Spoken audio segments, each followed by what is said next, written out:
welcome to Sally Bonnie Fibre and Art. As part of our sheep project, we're going to actually be using a wire armature. So I thought I'd just give some hints and tips around using armatures that I've learned on my own felting journey. So I want to start by saying you don't have to use a wire armature. Lots of people think that you have to do that to get the structure and the shape and that overall feel for your felting products, but you don't need to do that.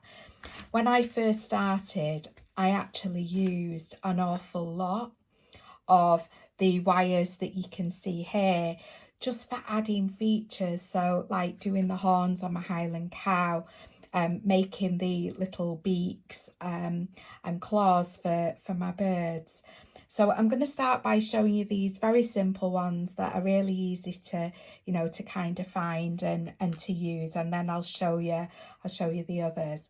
So these here are just very simple floristry wires, very, very thin, really easy to manipulate and shape. So I use these when I make my little beaks, and I'm going to do a separate video on those and show you how I actually make those, but I use the wire for that. I also sometimes use this wire for making very small horns and things like that. I've also used this to make tiny eyes as well when I've made the eyes myself. This is a pipe cleaner, but it's a reinforced pipe cleaner and it's cotton covered. So these are great for using just to make very simple armatures, because again, you can shape them really well. So if any of you have seen my little mouse video, my best mouse, she is made her whole structure is actually made using these cotton covered. There are also some fluffy chenille covered. These are a little bit cheaper than the cotton covered, so I just use whatever I've got in the workshop.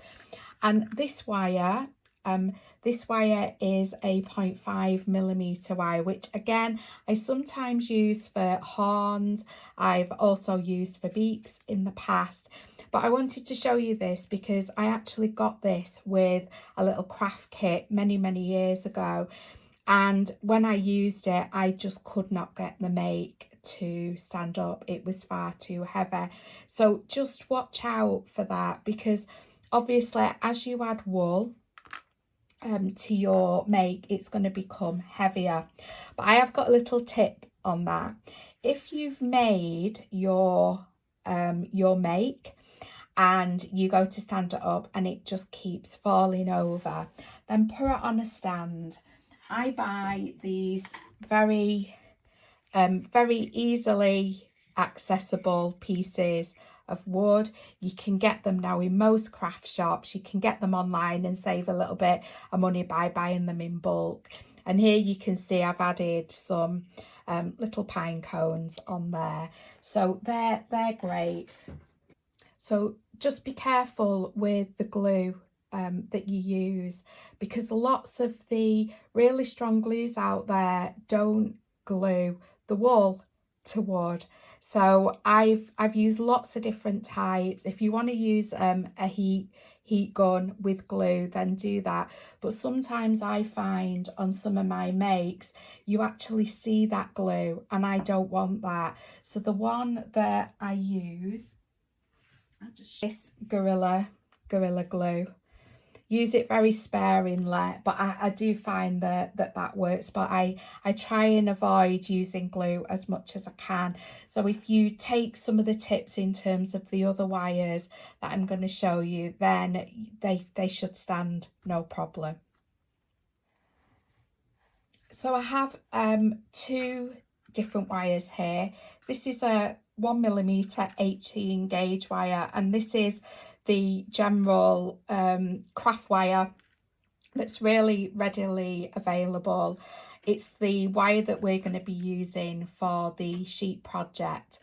And the reason that I suggest this one to begin with, and I've cut a piece off here because I'm doing some work on the sheep project, you can actually bend it.